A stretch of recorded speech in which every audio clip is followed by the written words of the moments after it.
Hello and welcome to another episode of God-Sized Stories. This week, I'm very blessed. I have Max with me. Max, tell us about yourself. Yeah, so I'm Max. I am a senior in mechanical engineering at the University of Illinois. I will be graduating just this semester. I'm very excited.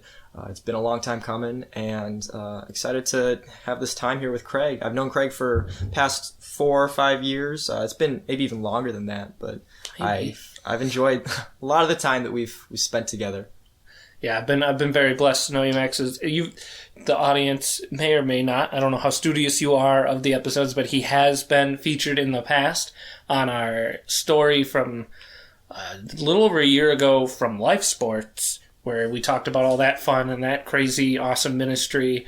And I've gotten the joy to know you from doing that stuff and the Nerf stuff with DJ, who's been on a couple times in the past. And it's been a blessing to serve with you and to get to know you that way. And I've been so excited to hear a little bit about your college experience and seeing you transition into that. Let's talk a little bit more about that. How was that transition for you? Yeah, so growing up, I grew up in traditional Christian household. I was actually homeschooled all the way through the end of high school, which is not super common, I suppose. Well, you wouldn't be out of the norm for this podcast. I guess, we were joking earlier, this is episode 79. I'd fair to guess at least 30 of the episodes might be featuring people that were at least a little bit homeschooled. Wow. So, all right, there we go. We got some representation. So going to University of Illinois that was a huge jump for me. I know they have somewhere around 50,000 people on campus, which is just a massive jump from going from homeschool to University of Illinois. So that was an interesting transition, and I was really able to experience what a better representation of the world looks like. Yeah, especially there. Holy moly. At that campus, a lot of those people are struggling to find meaning in their life, especially like in this new area where they're finally free. All the freshmen who had experiences at home, strict parents maybe, they're finally getting their taste of freedom.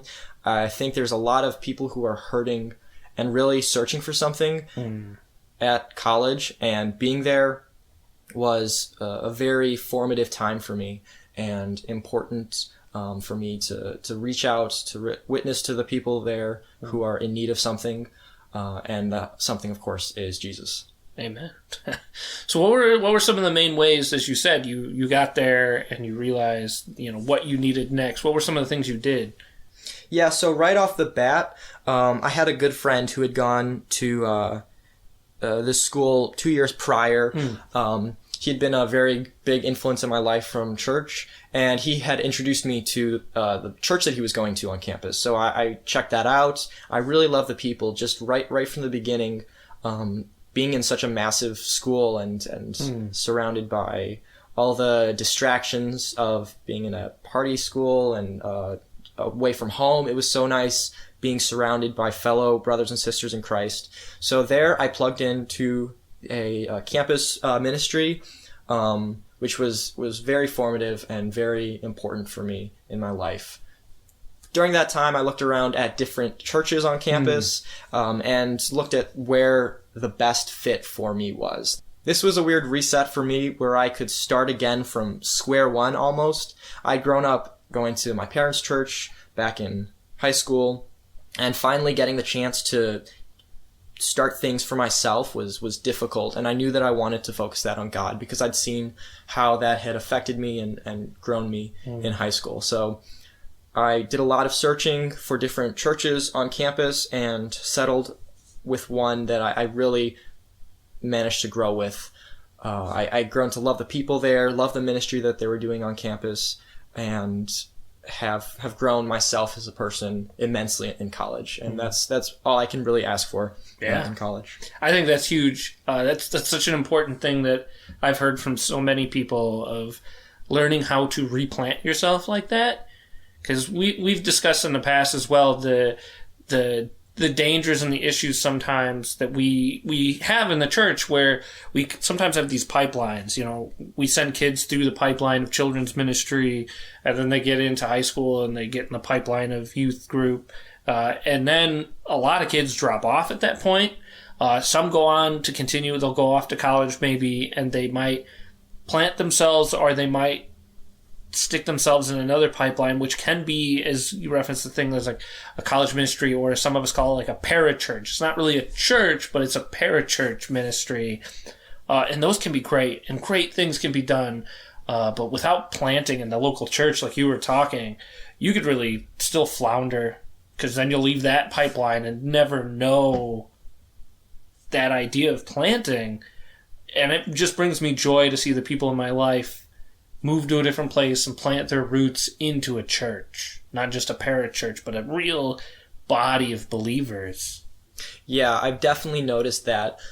Towards the beginning of my college faith walk, I noticed that there was something missing with just the parachurches you talk about. I couldn't really put my finger on it. I was wondering, it seemed I started to stagnate a little bit, or there was something that just seemed a little off. And when I finally plugged in, it was a little bit uncomfortable going to some place that wasn't primarily with friends and my peers. That was a little bit uncomfortable, but I really found the value in it as soon as I did. That was so important for me to plug in, to plant, as you say, into that intergenerational church where I can draw wisdom from people many years my senior and pour into people many years my younger. Mm-hmm. And those are skills that you can also use in other ways, because you're in college for multiple reasons. One obviously is to get an education, and you're at a very good school, and you're going for mechanical engineering, which is a really big field. It's really important. We have, the opportunities you're going to have down the line in mechanical engineering from way more than just the mechanical part, but just the being the idea of vocational ministry. Like, you'll be doing ministry while you're doing mechanical engineering. And I'm very excited to share with us and the audience, your big goal. We were talking earlier, is your pipe dream goal. Like somewhere like SpaceX or Tesla, sending rockets to Mars would be ideal. That would be the dream down the line. But these are things I can see, and I've loved being a part to witness your mechanical brain, and just the times just that I've known you, the silly fun things like building tanks out of cardboard and building like cannons with chariots. Yeah. Building cannons with like rubber band launching things for like Nerf guns. So I was like, it's so fun to just see your brain work in ways that mine will never work. And so you have opportunities that none of us will ever have to reach into those worlds. Like, you could be on the cutting edge of technology, but then as well the cutting edge of sharing with people that are on the cutting edge. And it's like, that's so exciting to me, and it makes me so happy to see your future coming right in front of you now. And the Lord's going to do great things with you and your future. So what would be some good advice that you would have for people? Like, you're on the tail end of this, at least undergrad college experience. There's always more people coming in on the front end. What would be some good advice for them? Yeah, so some advice that I received while I was in college that was really helpful for me was to enjoy the season that you're in. I had a difficult time going from high school. I had done all these accomplishments. I had achieved these academic pursuits and done all this in high school. I got to college, and then it was just starting again at square one. And that was really weird for me to have this transition.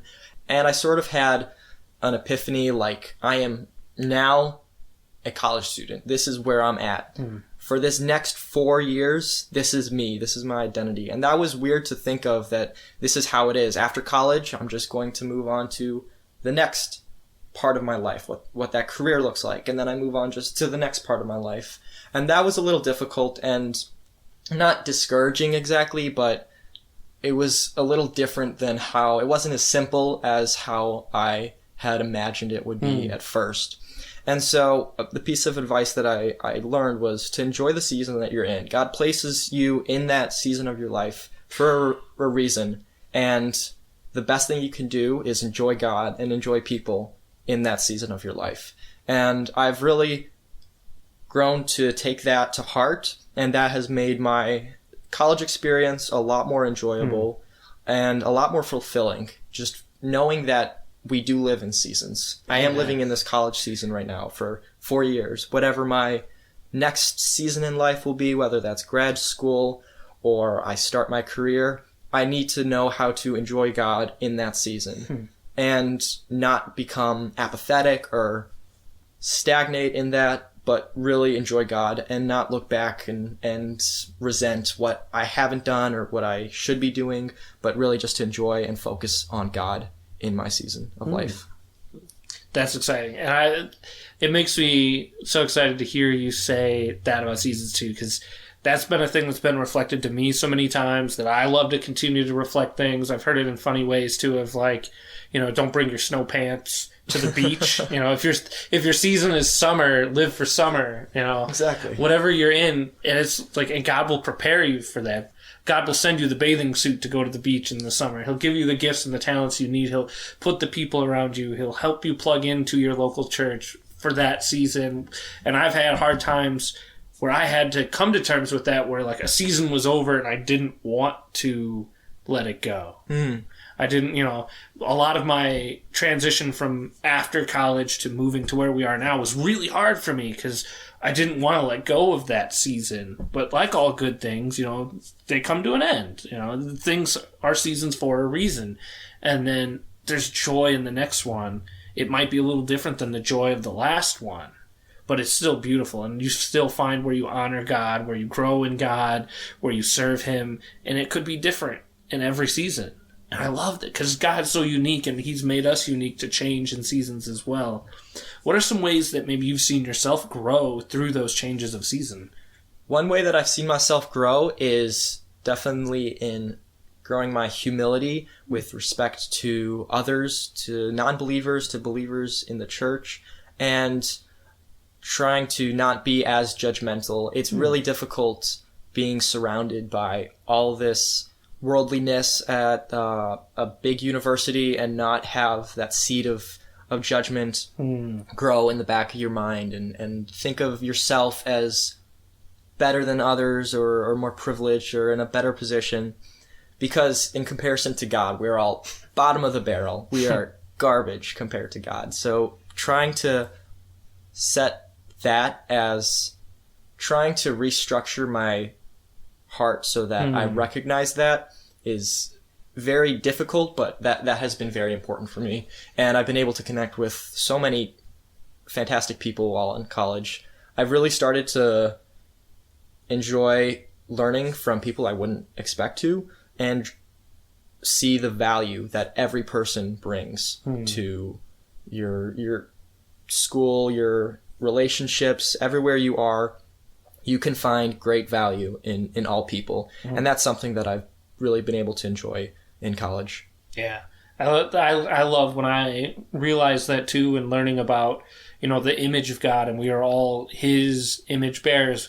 Even non-believers can bear His image. He created us, whether we believe in Him or not. We bear His image. And there is so much to learn. And that actually gives me a good question too of like, what are some good opportunities maybe that you've had to witness that or to share His love with others on campus, whether they're young believers, non-believers, different faith, religion entirely? What are some good opportunities you've had?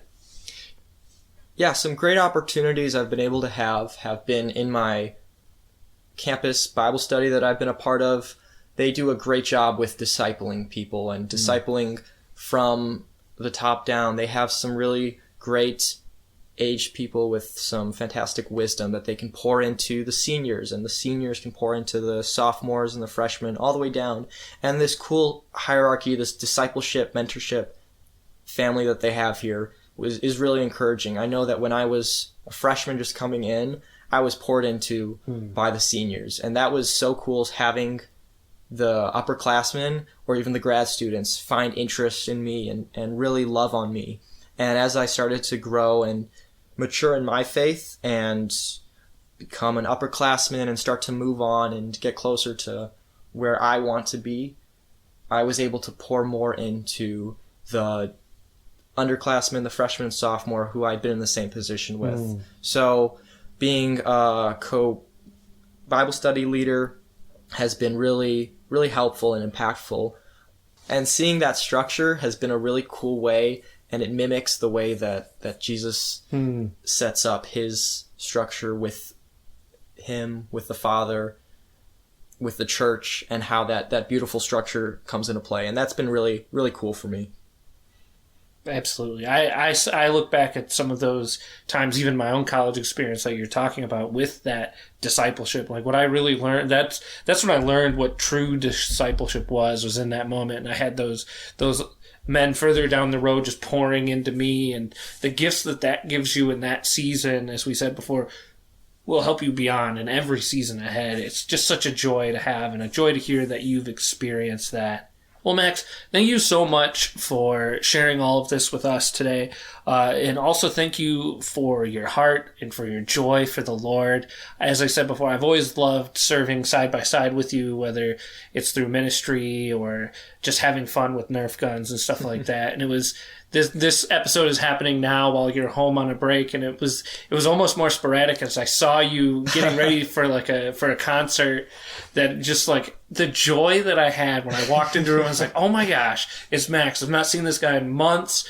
The Lord has brought me joy to see you. Thank you for all of that. Likewise, that was wonderful getting to see you, and thank you for this opportunity. I love what's been going on with God-Sized Stories, and I think it's a beautiful thing. I really appreciate it, and thank you again for having me. Awesome.